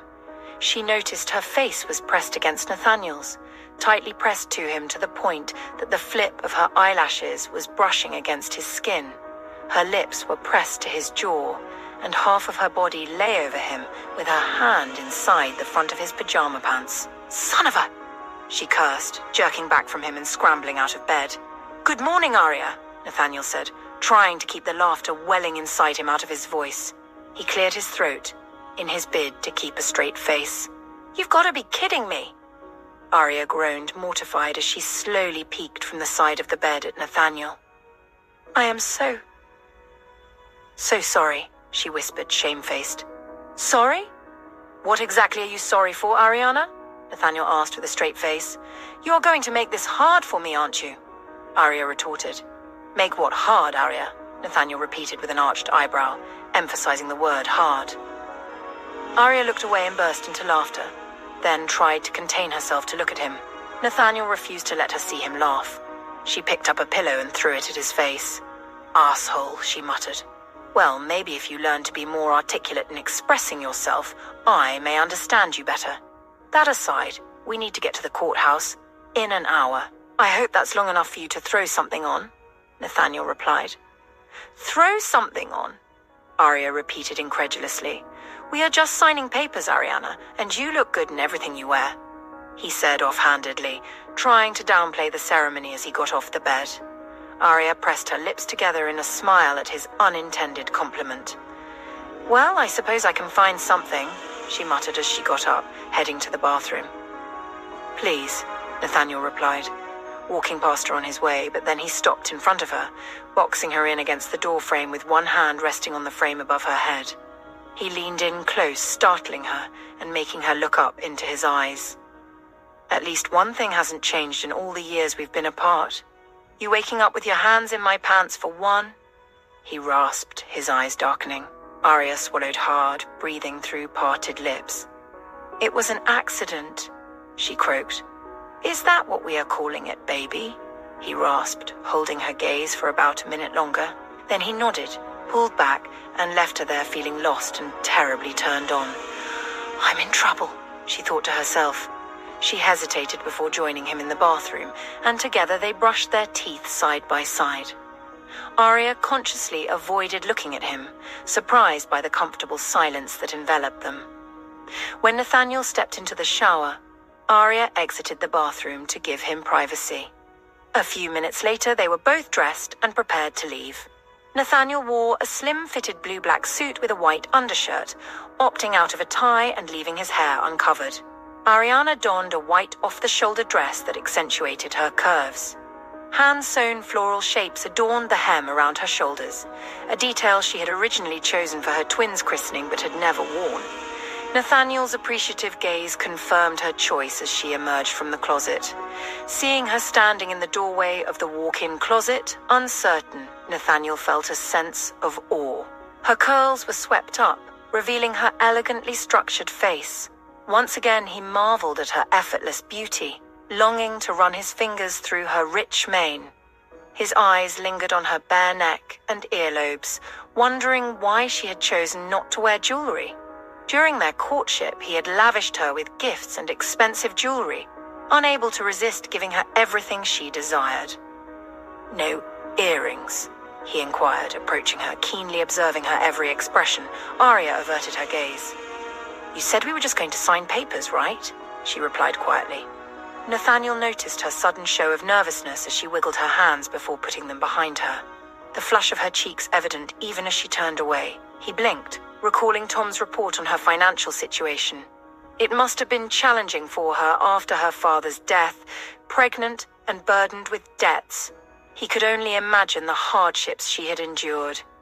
He wrapped his fingers around her wrist and led her back into the closet, releasing her hand only to push aside a few hanging clothes, revealing a hidden wall.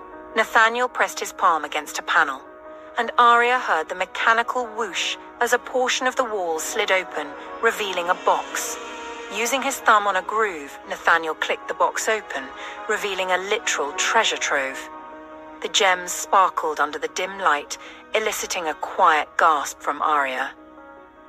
Among the treasures were various gemstones, priceless jewelry sets, and matching earrings for both men and women, along with wristwatches, anklets, and bracelets. Aria swallowed softly. "Take what you want," he rasped. "Take what I want. I don't want any." "I'm fine, Nathan," she replied, feeling hesitant to disturb the spread of undeniable wealth. "I insist, Ariana," Nathaniel replied. Aria stepped back, shaking her head. He chuckled. "They don't bite. And you won't get cursed if you pick any," he teased. "Ha ha," she laughed without humor, rolling her eyes at his teasing. Nathaniel chuckled and selected a woven white gold set for her. Ignoring her widened gaze, he approached her, holding her gaze as he placed the chain around her neck. His dark eyes and their proximity made Aria feel breathless. She felt the cold touch of the chain against her neck as Nathaniel gently settled the pendant against her chest. He then chose tear-shaped droplet earrings and clipped them onto her earlobes. Selecting a slim matching-colored wristwatch, he fastened it around her wrist and gently stroked the back of his left hand against her cheek. "Perfect," he rasped, leaning in close. Aria felt drawn to him like a puppet to its master, finding herself slowly rising onto her toes, inching closer to his face. Swallowing softly, her gaze darted from his lips to his eyes. Nathaniel felt a strong urge to taste her lips again, knowing all he needed to do was move his face a bit lower, craving her desperately. A faint knock on the outer door resounded in the enclosed space. "That's probably Andrew." "He's annoyingly punctual," Nathaniel rasped. Aria swallowed. Seeing the disappointment in her eyes as he pulled away, he felt his heart constrict with emotion. "I want you too, baby. I'm just not letting you fucking drown me again," he thought to himself, gesturing towards the door. Aria nodded and walked ahead of him. They checked on the twins, who were still asleep, and Nathaniel left the room and headed to the elevator. When Aria hesitated by the door to the twins' room, with her eyes darting from Liam's bed to Owen's, Andrew reassured her from behind. "They are safe, Dr. Everly. I promise." Aria threw him a grateful smile, nodded, and joined Nathaniel. "Is Miss Everly ready, Andrew?" Nathaniel asked, wanting at least one witness representing Aria. "Yes, boss. She's downstairs," he promptly replied. Nathaniel insisted they have a light breakfast before heading out, and in the car, Aria made sure he took his medication. Both their vehicles and the one that brought the judge arrived at the venue simultaneously. Aria wondered if Tom Hill deliberately orchestrated this timing. "Dr. Everly, please sign this before we go inside," Tom Hill said, offering Aria a marriage contract, along with a few other documents. Andrew held the door open for Nathaniel, who was getting out of the car. Aria quickly signed wherever Tom Hill indicated for her to append her signature. "That's all. Thank you," he said. Aria nodded and took Nathaniel's hand as he offered to help her out of the car, unaware of the satisfied smirk on Tom Hill's face. They all entered the building, flanked by bodyguards. Inside the courtroom, Nathaniel introduced her to the judges and apologized for the rush. "It's fine, Mr. Hawthorne. I understand the need for discretion for a man of your status. No one would blame you for wanting to protect and preserve the identity of your loved ones," the judge said. "I appreciate your understanding," Nathaniel replied. "Do you have prepared vows?" the judge asked as they stood in place, ready for the ceremony. Nathaniel was about to mention taking the traditional route when Aria surprised him by saying, "I do." Nathaniel's heart skipped a beat, his eyes searching hers and noting the flush of color on her cheeks. Aria felt a heat of embarrassment as she realized she was about to voice the vows she had quietly crafted in her mind the previous day. She had pondered them, unsure if she would ever muster the courage to speak them aloud. Yet now, with the admission hanging in the air, there was no turning back. She took a glance at her aunt, who beamed at her, giving her an encouraging nod. "All right, then let's begin," the judge said with a smile. The ceremony lasted about 15 minutes before they both signed the marriage certificate, with Tom Hill and her aunt standing as witnesses. "Congratulations, Mrs. Hawthorne," the judge said, offering her a handshake, which Aria accepted dazedly. Nathaniel interlocked his fingers with hers and led her out of the building and into the car. Once inside, Nathaniel cupped her by the nape of her neck, making her heart lunge hard against the wall of her chest as he drew her to him and kissed her passionately. "Nathan," Aria whimpered with a feeling in his mouth, grabbing and holding on to the flap of his suit. Both of their moans echoed in the car, and when they pulled away, both were breathing heavily. Nathaniel sat back in his seat, trying hard to contain his emotions and not gather her onto his lap and have her there. And then Aria sat back, dazed, her brain scrambled for a few minutes. Nathaniel interlaced his fingers with hers and pressed a kiss on the back of her hand without saying a word or looking at her. Her vows had taken him by surprise. She'd sounded so sincere, her eyes glistening with a myriad of emotions. It had been hard for him to stay withdrawn, but he had held it together until now. Shutting his eyes briefly, he let her words replay in his head. "From the moment I first saw you, I knew I wanted you to be mine, yet I let years slip by, feeling unworthy and allowing my own biases to drive us apart. But when fate intervened, you revealed aspects of yourself that had been hidden from me, captivating me with your genuine kindness, brilliance, thoughtfulness, empathy, and charm. You overwhelmed me like a feather in a storm. The days spent apart from you were the most agonizing of my life. Welcoming our children into the world was a mixed blessing, but rediscovering you was the greatest gift fate could offer, to me and our sons. Standing here now, pledging to be loyal, faithful, and supportive seems redundant, for you have elicited those virtues from me since the day you claimed me as yours. And so, I gladly agree to be your lawfully wedded wife, to cherish and love you for all the days of my life." Nathaniel let out a shaky sigh, remembering how her words had shocked and paralyzed him. He had only been able to nod in acknowledgement after she finished and say, "I will protect you and our children, I promise." He had been scared to react, fearing he might lose control, wanting to stay composed even as the scene of their fight before their separation replayed in his head. Her actions then contradicting her words. He had wondered if she was acting if it was for their audience, but her eyes negated his suspicion. Or was Ariana better now at hiding her true emotions? Aria, still reeling from his kiss, inched closer to him, nestling against his side. Nathaniel gently lifted his hand, making space for her to lean into him. With tender care, he enveloped her in his embrace, pressing a kiss on the crown of her head. Aria released a soft sigh, finding solace in his arms. They arrived back at the house around 8 a.m., entering through the foyer doors to the warm applause of Charles and the rest of the Hawthorne household. Aria noticed Dr. Williams among them and assumed he had come for the wedding. At the top of the stairs landing, Anita stood with Liam and Owen.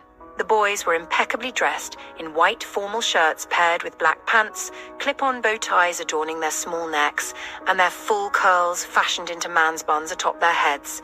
They looked adorable, and upon spotting Aria and Nathaniel, they waved enthusiastically, while Charles lifted Liam and Anita lifted Owen to boost them up. "Mommy! Daddy!" they chorused, their smiles beaming as they waved. Nathaniel waved back, smiling, and Aria blew them a kiss.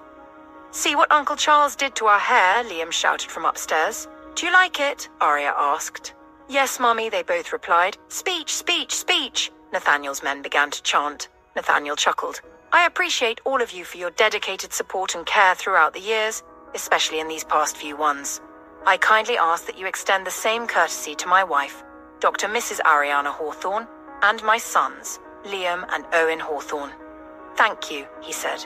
A chorus of congratulations erupted from Nathaniel's staff, some cheering loudly and continuing to clap their hands as he acknowledged them with a nod.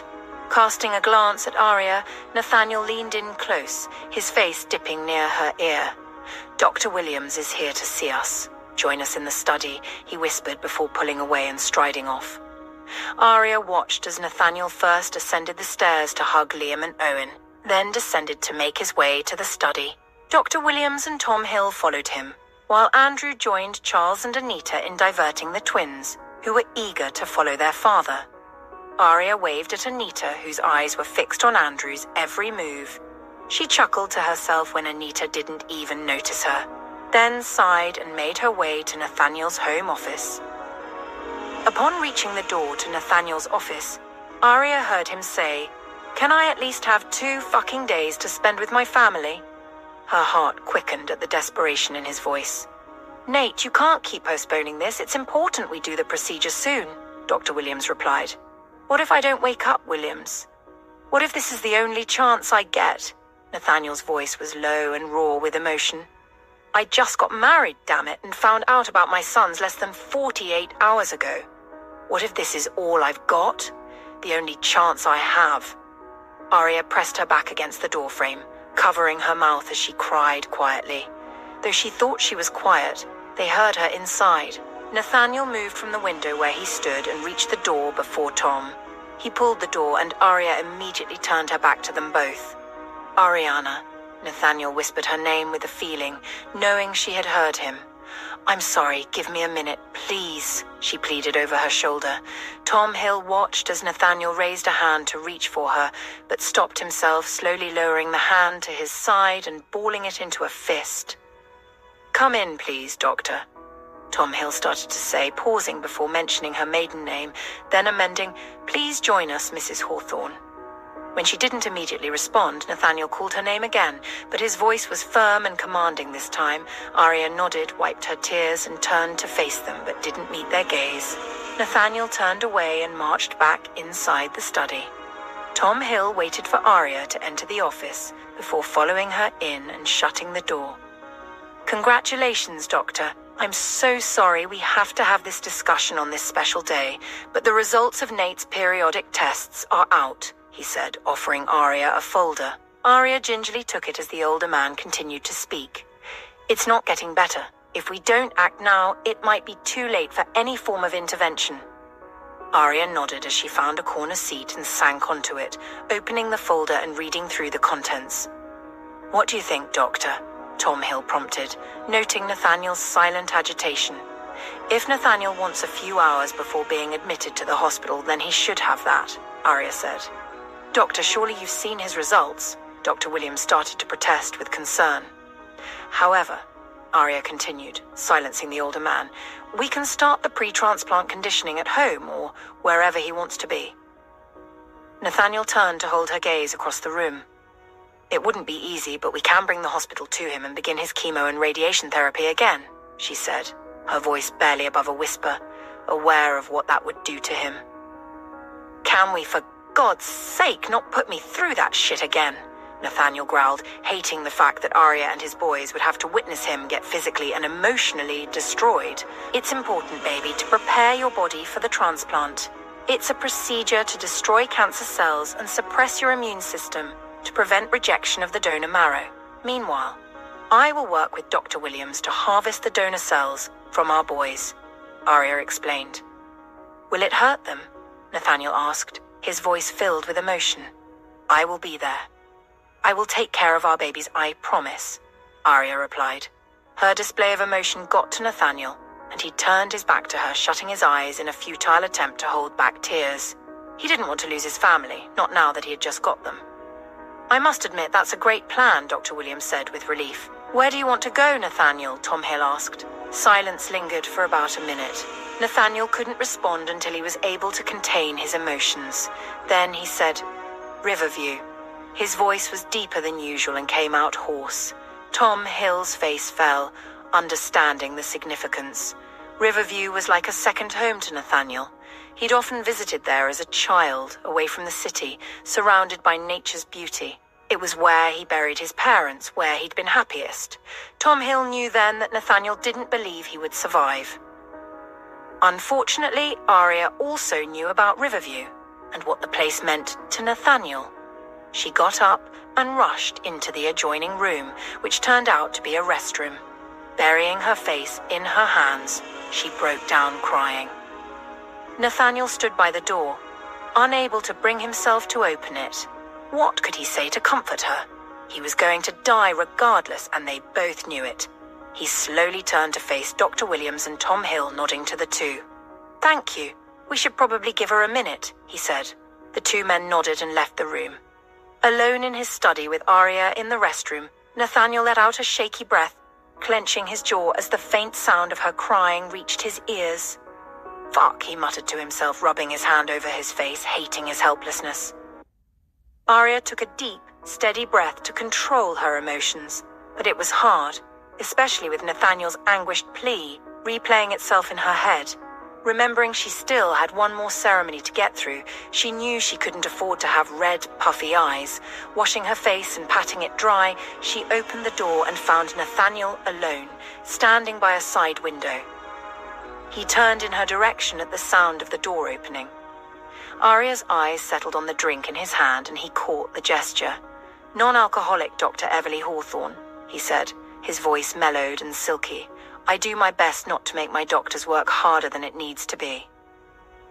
Aria wanted to go to him, to wrap her arms around him and just hold him, knowing he was scared just like she was. But being vulnerable was not something Nathaniel was fond of, yet he had been with her, and she had pushed him away. The thought that he may not want her showing affection suddenly became inconsequential. Like he said, who could truly predict the outcome of his transplantation? They, as doctors, could only do their best to follow the rules. But sometimes following the rules can go awry. She crossed the room to him. Nathaniel watched as she approached, a frown furrowing his eyebrows as she nestled against his chest, wrapping her arms around his waist and pressing her face to his chest.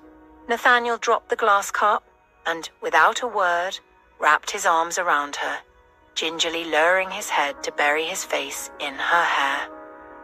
"You know, you being this emotional about me dying is giving me ideas," he said into her hair, his voice low and smooth. Aria tightened her hold around him. "Good," she replied in a quiet tone. "You're not the slightest bit curious about the ideas of which I speak?" he inquired, his voice now tinged with playfulness. "Not even the slightest," Aria replied, inhaling his scent and subtly moaning at the heady feel of it. "That's strange and a shame. I suppose I'll keep them to myself then," he replied, in a woebegone tone that made Aria chuckle. The corners of Nathaniel's lips twitched in a smile at the sound of her laughter, glad that he was succeeding in drawing her out of the gloom surrounding them. "I don't know if you've noticed people stumbling over what to call you. How exactly would you like to be addressed, Dr. Everly?" Nathaniel asked gently as he picked her up and walked to the side couch, sitting with her sideways over his lap.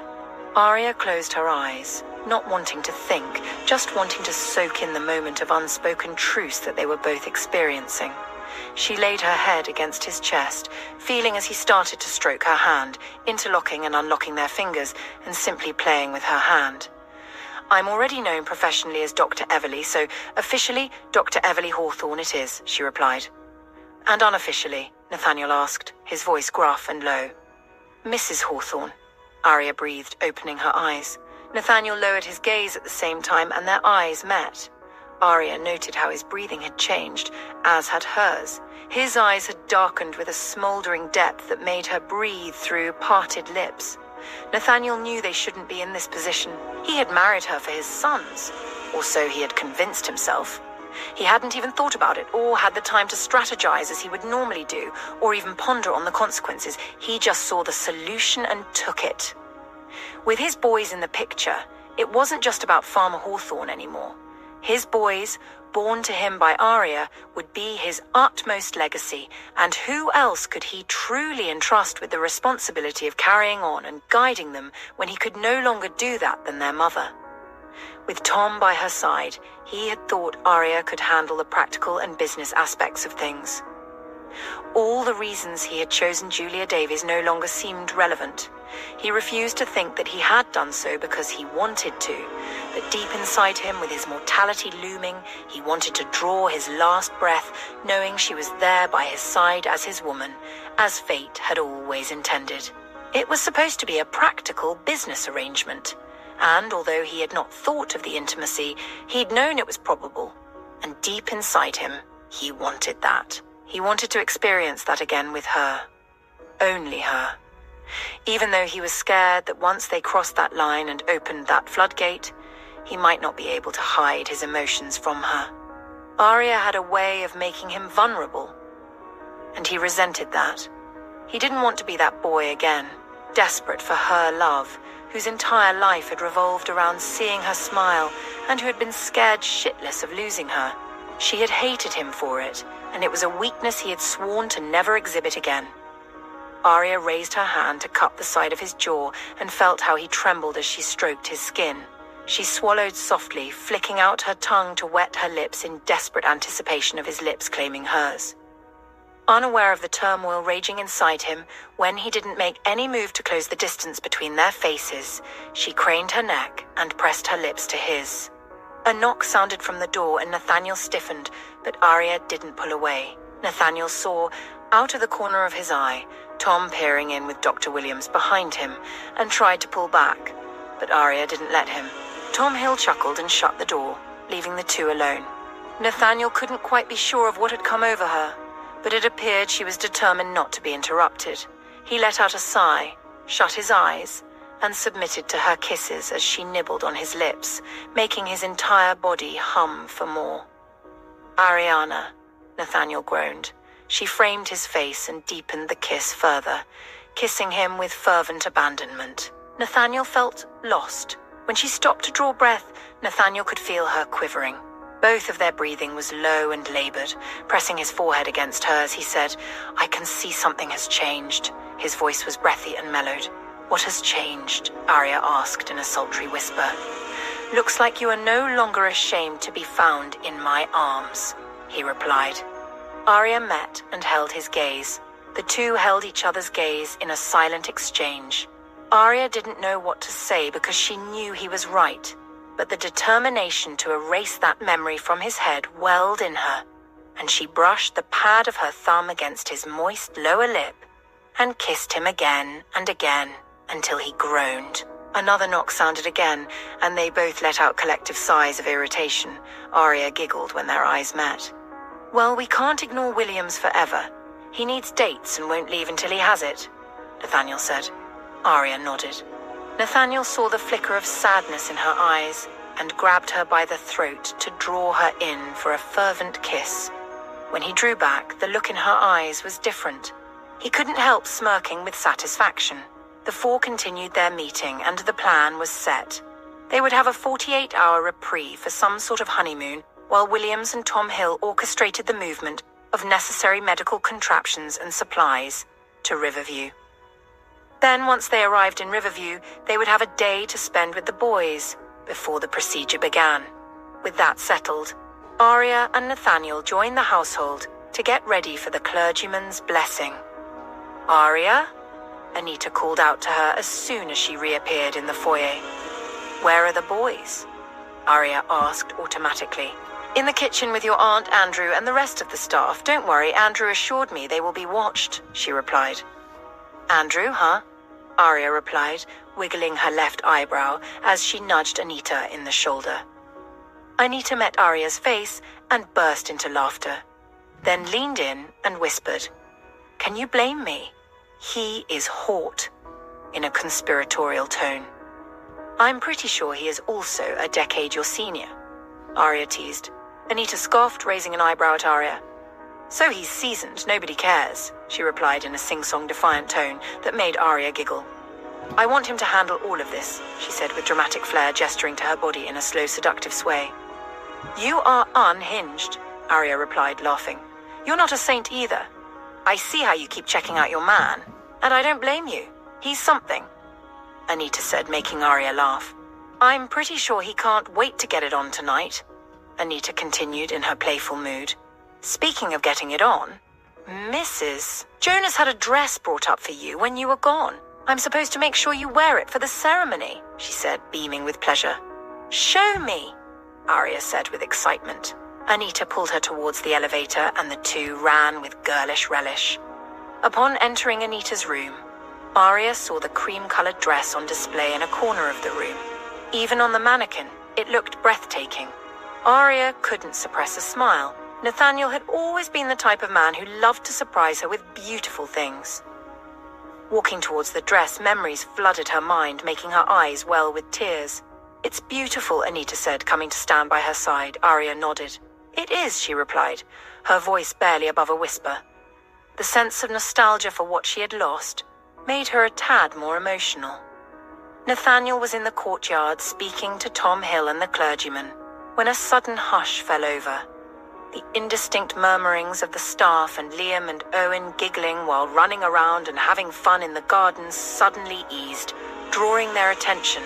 Nathaniel first looked in his son's direction, noting how they were both looking in a direction with widened gazes and a broad smile on their faces. "Mommy," Owen said in delight. "Mommy is like a princess," Liam gushed, beaming. Aria's chuckle made him turn in her direction and his heart skipped a beat. The dress Aria had worn to the courthouse was simple yet elegant, showcasing her effortless beauty without the need for makeup. But now, it seemed as though a fairy godmother had worked her magic, transforming Aria into a breathtaking sight with the elegant wedding dress Nathaniel had impulsively chosen and requested to be delivered that morning. This dress had no veil or train. It was a chic, cream-colored garment adorned with real gemstone embellishments. Its princess neckline cut gave the illusion of being sleeveless, with her shoulders covered in a thin fabric matching her skin tone, and the stones glistening, as if her skin were adorned with sparkles.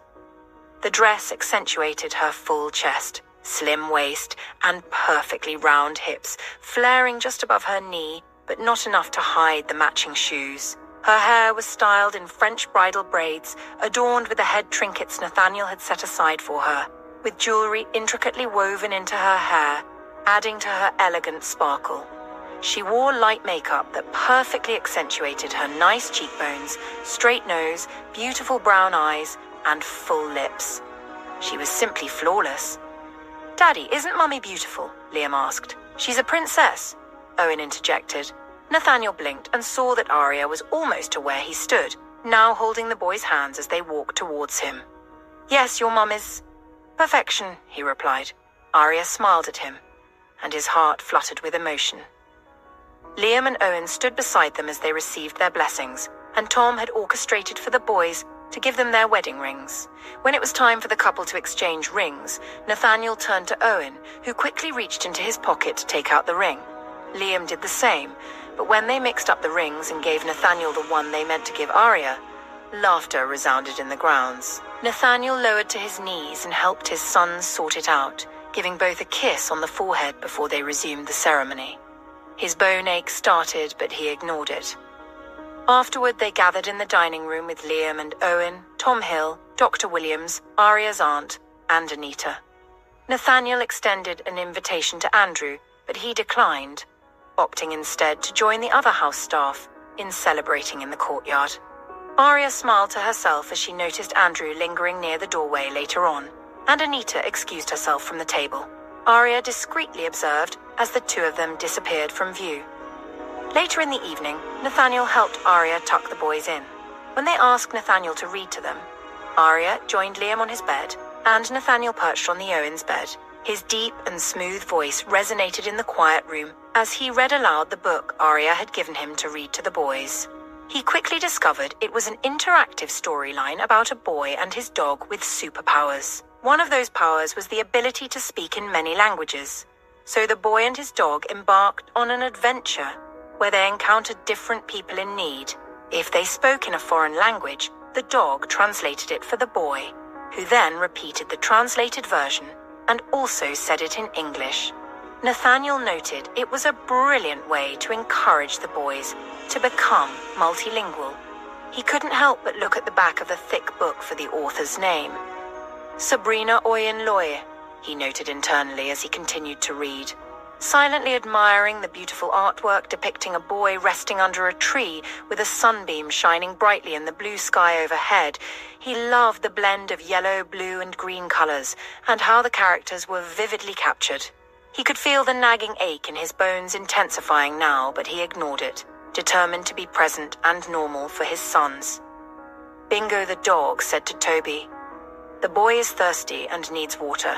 Do you have some water, please? El niño tiene sed y necesita agua.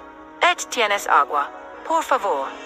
Nathaniel read aloud, saying the sentence in English and Spanish. The twins and Aria replied enthusiastically, echoing Toby's signature phrase in the two languages. "Of course, my friend Bingo and I are always happy to help. Por supuesto, mi amigo Bingo y yo siempre estamos felices de ayudar." Nathaniel chuckled, undoubtedly impressed. Nathaniel's smooth and mellowed voice soon lulled the boys to sleep. Aria and Nathaniel gingerly got off the beds and pulled up the boys' covers to their chests. Nathaniel turned off the table lamps and went to adjust the floor lamp opposite their beds, just as he had done the night before. Then he followed Aria to their room, leaving the adjoining door slightly ajar. Nathaniel didn't want to let Aria know that he was in pain, but it was hard, especially when he started feeling chilled to the bone, coupled with the crushing pain he now felt in his bones. He hated that even for one night, he couldn't just be pain-free. Feeling defeated, he sank onto the bed, burying his face in his hands. "Damn it," he muttered under his breath when Aria went to stand in front of him to ask if he was all right. He grabbed her by the waist, drew her close, and slowly slipped his hands under her dress to smooth his hands up her hips, like a sculptor molding art. "Nathan?" Aria called his name, feeling uneasy by how he pressed his face to her stomach, breathing hard. "Baby, talk to me," she urged, gingerly reaching for his jaw and quickly noting the cold feel of his skin. "Christ, Nathan," she cried and made to jerk back to go get his medicine, but he didn't let go. "My love," Aria whispered. "It will soon be over, I promise." "You don't know that," he rasped, pulling back from her and allowing himself to sink back onto the bed. Aria quickly went to get him his medication, making him take a strong pain reliever prescribed to help ease his discomfort, and hating that it was just a temporary relief from the symptoms of his illness. Helping him to settle on the bed, Nathaniel curled up in a fetal position, emitting grunts of pain. Aria turned off the light and slipped under the covers, molding her body against his from behind. The following morning, Nathaniel found himself unable to rise, overwhelmed with exhaustion.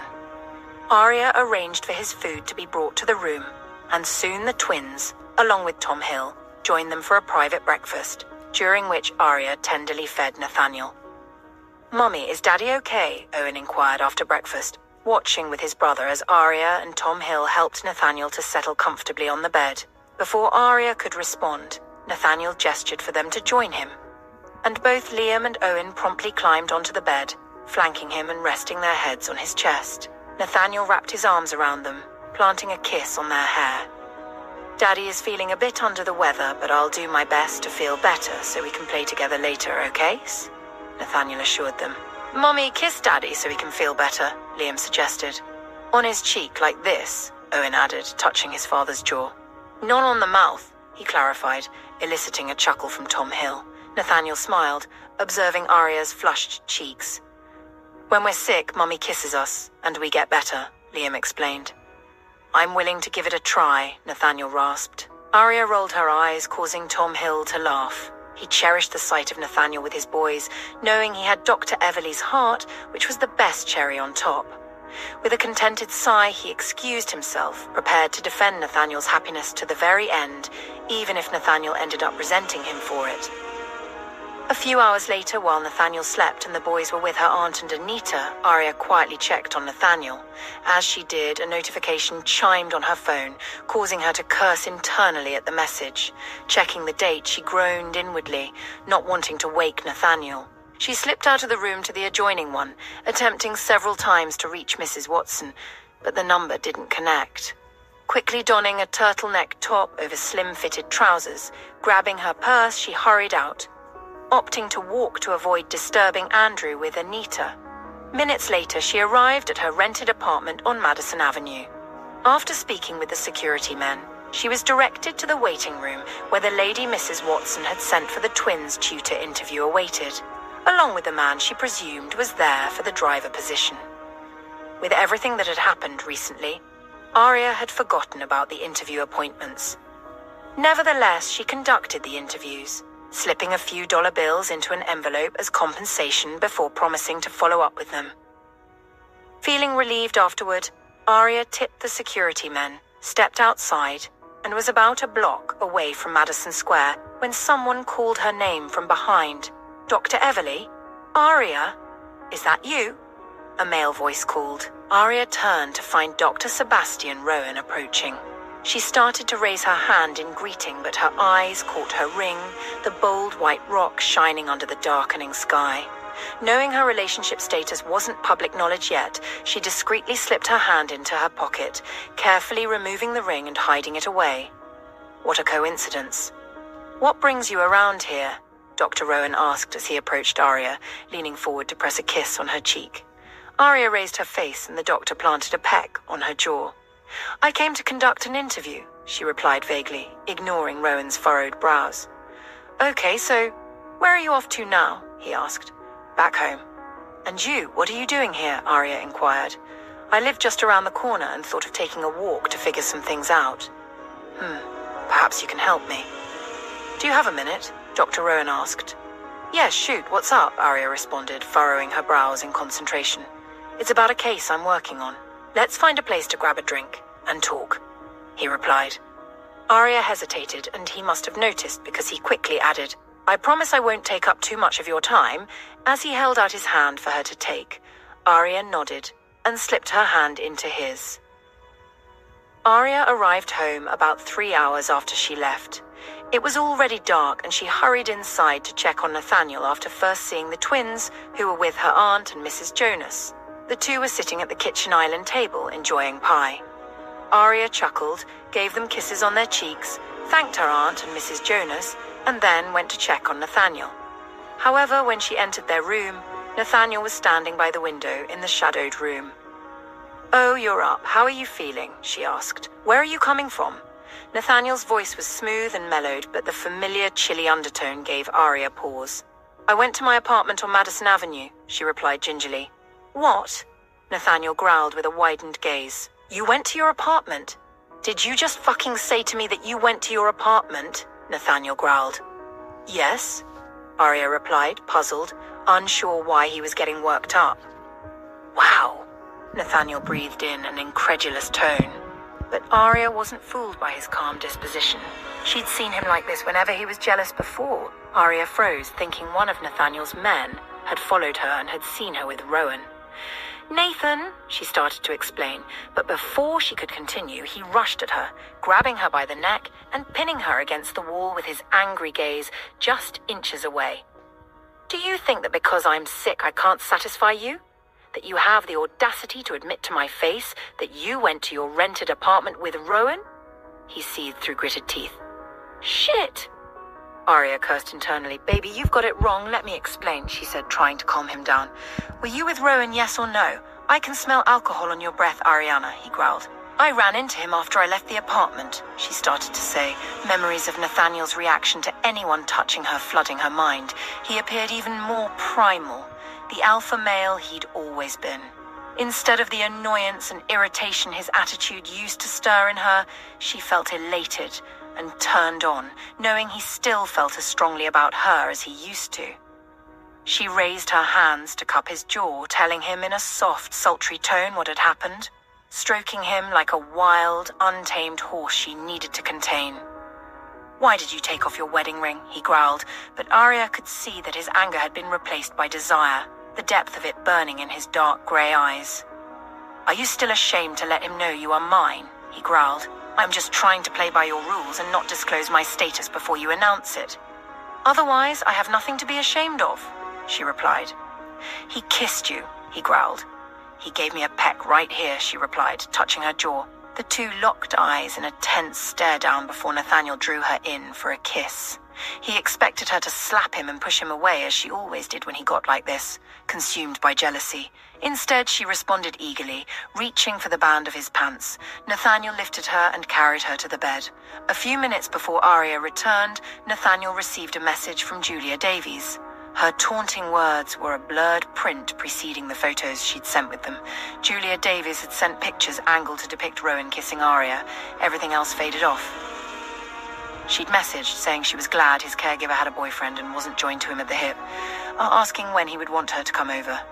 As Aria peppered kisses on his face, moaning his name over and over, the picture, like a piece of paper set in flame, gradually got eaten away along with her words in his mind as he reclaimed Aria Everly.